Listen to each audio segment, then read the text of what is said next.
Assalamualaikum warahmatullahi wabarakatuh. Sahabat Ruang Hikmah yang dirahmati Allah, dalam lembaran panjang sejarah Islam, terdapat nama-nama besar yang dikenang karena keteguhan, keberanian, dan kecerdasan mereka dalam menghadapi ujian hidup. Namun di antara para raja, sultan, dan panglima besar, ada satu nama wanita yang sinarnya menembus batas zaman. Dialah Shajar al-Durr, seorang wanita yang bangkit dari kehidupan sebagai budak hingga menjadi ratu Mesir, pemimpin cerdas yang menyelamatkan negerinya dari kehancuran, dan menjadi simbol kekuatan perempuan dalam sejarah Islam. Sebelum kita menyelami kisah luar biasa ini, mari luangkan sejenak waktu untuk menekan like, share, komen, dan subscribe, agar kisah penuh hikmah ini terus hidup dan menjadi cahaya bagi hati kita. Nama, Shajar al-Durr, berarti, pohon mutiara. Nama yang indah, namun kisah hidupnya tidak semulus mutiara. Asal-usulnya tidak pasti. Sejarawan berbeda pendapat, ada yang mengatakan ia berasal dari Armenia, ada pula yang menyebut ia lahir di wilayah Turkistan atau Asia Tengah. Yang pasti, ia berasal dari keluarga sederhana, bahkan pada masa mudanya dijual sebagai budak perempuan ke berbagai tempat di dunia Islam. Di masa itu, perbudakan bukan sekadar penderitaan, melainkan ujian hidup yang berat bagi banyak jiwa. Namun, di balik takdir pahit itulah Allah menyiapkan jalan mulia bagi Shajar al-Durr. Ia akhirnya dibeli dan dibawa ke istana Sultan Asali Ayyub, penguasa dinasti Ayyubiyah di Mesir, dinasti yang didirikan oleh keturunan besar Sultan Salahuddin al-Ayyubi. Di istana, Shajar al-Durr dikenal karena kecantikannya yang lembut dan tutur katanya yang menyejukkan hati. Namun, bukan itu yang membuatnya berbeda, melainkan kecerdasan dan ketenangan jiwanya. Ia memiliki kemampuan memahami politik, strategi, dan tata pemerintahan. Sultan Asali segera melihat keistimewaan itu. Ia tidak memperlakukan Shajar al-Durr hanya sebagai pelayan, melainkan sebagai sahabat dan pendamping jiwa. Lama-kelamaan, ia menjadi istri sah Sultan Asali Ayyub, dan dari pernikahan itu lahir seorang putra yang diberi nama Halil. Sayangnya, putra itu wafat di usia muda. Walau hatinya hancur, Shajar al-Durr tidak larut dalam duka. Ia justru menguatkan suaminya dan terus mendampinginya dalam memimpin Mesir. Di balik layar, ia menjadi penasihat bijak, membantu Sultan membuat keputusan, menjaga hubungan diplomatik, dan bahkan mengatur urusan administrasi negara. Ia bukan sekadar permaisuri, ia adalah jantung istana yang menjaga keseimbangan di tengah badai politik. Tahun 1249 Masehi menjadi titik balik dalam sejarah. Tentara Perang Salib ke-7, yang dipimpin oleh Raja Louis IX dari Prancis, menyerang Mesir dengan kekuatan besar. Pasukan salib datang membawa ribuan tentara, kapal perang, dan senjata berat, berharap dapat menghancurkan pusat kekuatan Islam di Timur Tengah. Namun, saat itu Sultan Asali Ayyub sedang sakit keras, tidak mampu memimpin pasukan di medan perang. Di tengah situasi genting itu, Shajar al-Durr mengambil alih peran kepemimpinan.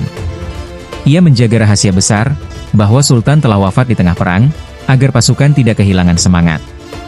Dengan penuh ketenangan, ia memerintahkan agar jenazah Sultan disembunyikan, dan ia mengirimkan perintah perang atas nama sang Sultan, seolah-olah beliau masih hidup.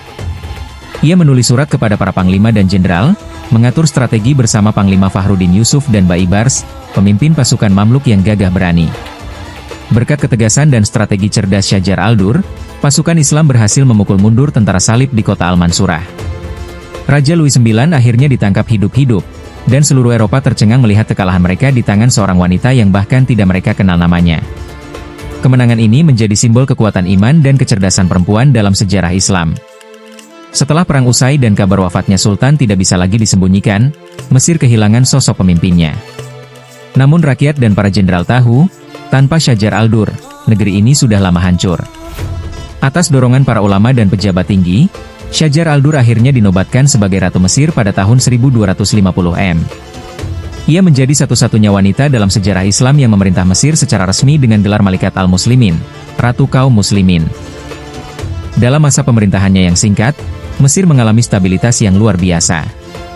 Ia memperbaiki keuangan negara, memperkuat pertahanan, membangun kembali wilayah yang hancur akibat perang, dan memberikan kesejahteraan bagi rakyat kecil. Namun, tidak semua pihak menerima kepemimpinannya.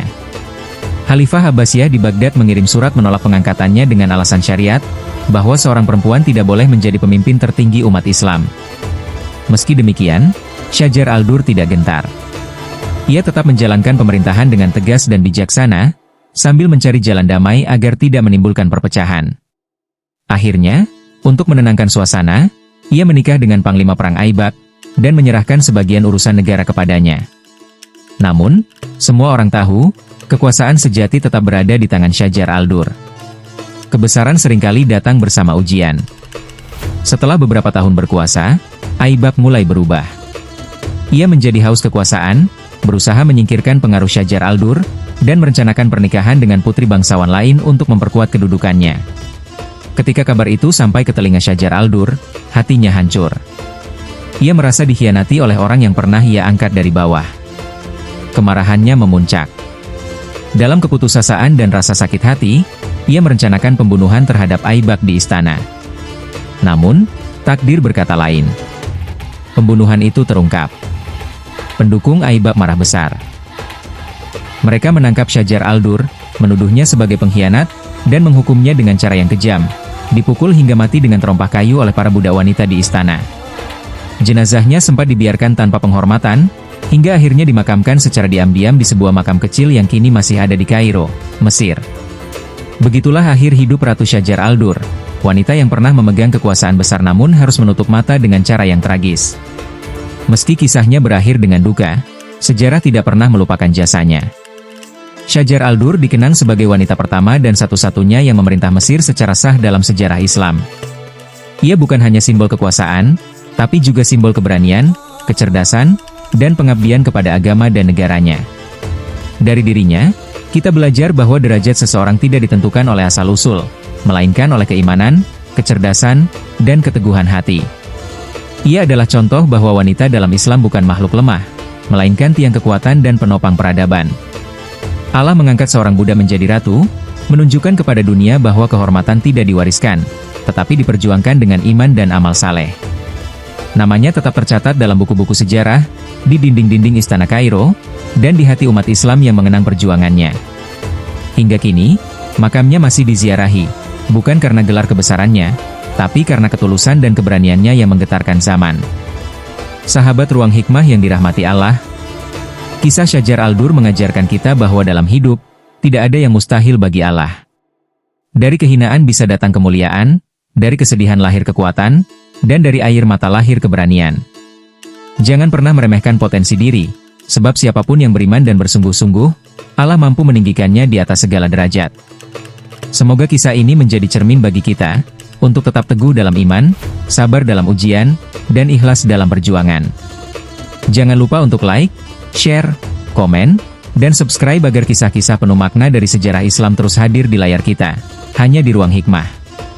Wassalamualaikum warahmatullahi wabarakatuh.